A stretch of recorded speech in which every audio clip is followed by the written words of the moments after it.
Men Surxondaryodan kelgan edim. Qattiq yo'tal bilan kelganman, allergichеская yo'tal. Shamollash qo'shilib kelgan menga birdan. Surxondaryoda qancha ukol-dorilar oldim.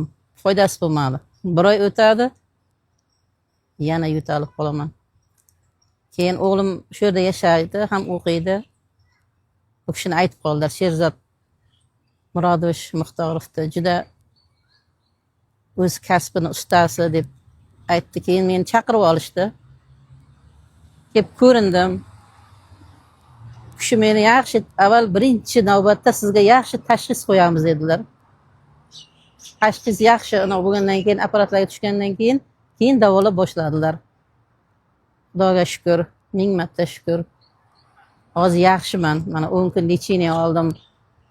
Bu yerdagi hamma doktorlar ham, medsistralar ham, ularning muomalasi juda gap yo'q ekan ularning muomalasiga.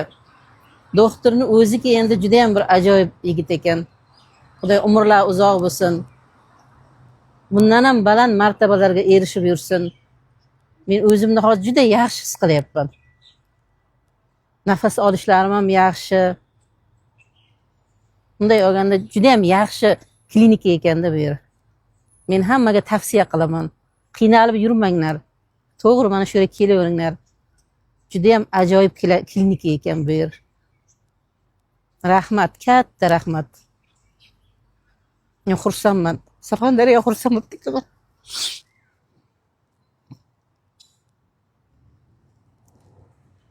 Yo'taldan juda ham qiynalib ketgan edim. Rahmat bolajonlarim.